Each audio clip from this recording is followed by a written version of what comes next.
To make this fish-shaped cake, you're going to start with a 9 by 13 inch sheet cake, and I'm going to cut the fish body shape out of the sheet cake. I'm making just score marks with my knife, and those will be my guide lines for when I go to actually cut the shape.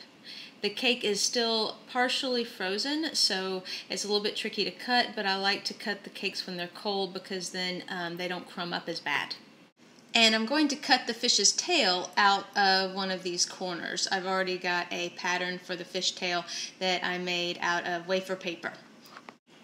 I'm also going to round off the edges on the fish body shape that I cut out of the sheet cake. And I'm sorry I don't have footage of me doing that. Camera actually wasn't rolling when I was doing that.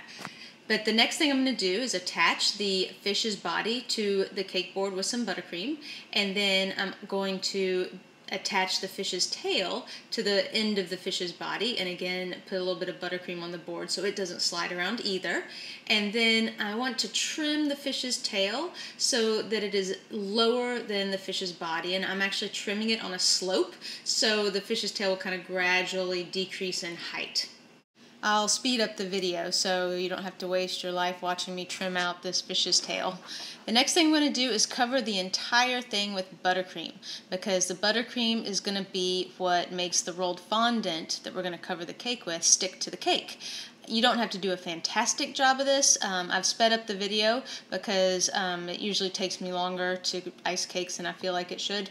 But notice I'm just doing a crumb coat. You know, you can actually see the cake showing through the buttercream, and it doesn't look all that smooth, and we're not worried about that at all. It's just you need the layer of icing there so that the fondant will stick to the cake.